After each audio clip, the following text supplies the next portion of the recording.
Huzur Nagar police station లో DSP Sridhar Reddy ఆధ్వర్యంలో press meet. అమాయకులను ఆసరాగా చేసుకుని చైల్డ్ కరెన్సీ చలామణి చేయడంతో పాటు బంగారం ఆశ చూపి మోసం చేస్తూ లక్షలు దోచుకుంటున్న ముఠా సభ్యులు 5 అరెస్ట్. వారి నుండి 7 లక్షల రూపాయల నగదు, ఒక ఆటో, 9 సెల్ ఫోన్లు, 3,50,000 చిన్నపిల్లల ఫేక్ కరెన్సీ స్వాధీనం చేసుకున్నారు. పోలీసులు ముప్పతిప్పలు పెట్టిన కేటుగాళ్లు, శ్రమించి నిందితులను అరెస్టు చేసిన పోలీసులు. ప్రెస్ మీట్ లో పాల్గొన్న సిఐ చరమందరాజు, ఎస్ఐలు ముత్తయ్య, నరేష్, ఏఎస్ఐలు సిబ్బంది పాల్గొన్నారు. ఎస్ఐలు సిబ్బంది అందరూ కూడా ఎస్పీ గారికి రివార్డ్స్ కూడా ప్రపోజల్ పెట్టడం జరిగింది. ఎస్పీ గారు ఆల్రెడీ ఇన్ఫార్మ్ చేసిన వెంటనే సార్ అందరినీ కూడా వీళ్ళందరికీ అభినందనలు తెలుపుతూ వీళ్ళ యొక్క రివార్డ్ రూల్స్ వెంటనే పుట్టప్ చేయాలని చెప్పినాడు. సో నా ద్వారా నేను రివార్డ్ రూల్స్ సమానం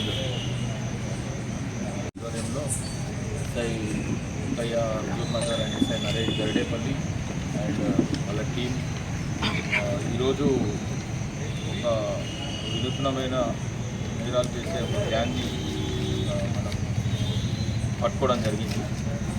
మీకు తెలుసు, ఒక మనకు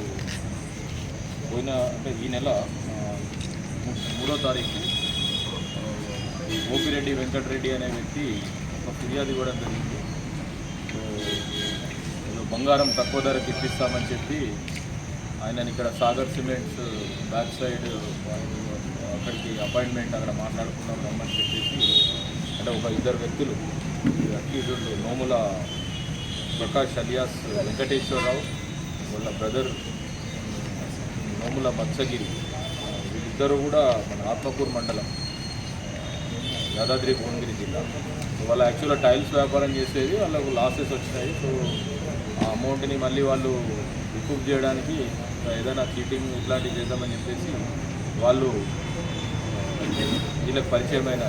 సో మేము కూడా కొంటున్నాము, మీకు కూడా కావాలంటే చెప్పండి అని చెప్పి వాళ్ళకి చైల్డ్ కరెన్సీ, అంటే మామూలుగా పిల్లలు ఆటలు ఆడుకునే కరెన్సీ నోట్ల టైప్ ఉంటాయి కదా, అలాంటి ఆ బిల్డింగ్ తయారు చేసుకుని వచ్చి మేము వెళ్తున్నాము, మీకు కూడా కావాలంటే చెప్పండి అంటే ఈ ఆశపడిన ఫిర్యాదుదారుడు గోపిరెడ్డి వెంకటరెడ్డి 7 లక్షల రూపాయలు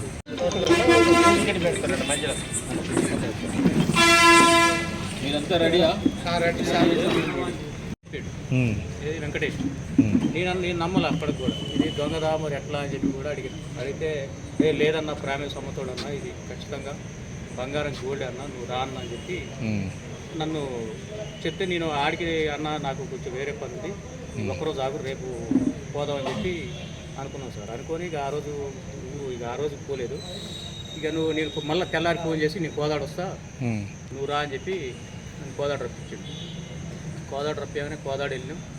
కోదాడు నుంచి మళ్ళీ బస్కి నుంచి జగపేట పోయినాం. జగపేట పోయినాక వీళ్ళు వాళ్ళ అమ్మ వాళ్ళ కొడుకు అని చెప్పారు నాతోటి, కానీ వాళ్ళ అత్తలుడు అటు తల్లి కొడుకు అని చెప్పారు నాకు. ఈ వెంకటేష్కి అన్నయ్య తడాటి మా అన్నయ్య మా బ్రదర్ నేను మోసం చేసేది కాదని చెప్పి ఆ రైల్వే ట్రాక్ వెళ్ళి తీసుకెళ్ళి కొంచెం ముక్క నరికిచ్చారు. కొంచెం ముక్క నరికియాలని దాన్ని తీసుకొని వెంకటేష్ అనే వ్యక్తి తీసుకొని వచ్చి ఆ జగపేటలో చూపిస్తే అది బంగారం అని చెప్పి ఒక చిన్న పిల్లగాడికి రింగు లెక్క చేయించింది. మళ్ళీ అది తీసుకొని అన్న ఇది బంగారమే, చెడక్కడికి కొందాం అని చెప్పి డీలు నేను మాట్లాడతా, నువ్వు డబ్బు తయారు చేసుకుందు అని చెప్పి అన్నారు సార్. అన్నాక ఇక డబ్బులు కోసం ఇక మాట్లాడాలిగా పోయి ఆమెది మనకెందుకు అని చెప్పి, ఆమెది మనకెందుకు అవసరం అని చెప్పి నేనేం చేసినట్టే వాళ్ళకి ఇచ్చినది ఆ రింగు చేసినది కదా, వాళ్ళకి ఇచ్చిన అమ్మాయి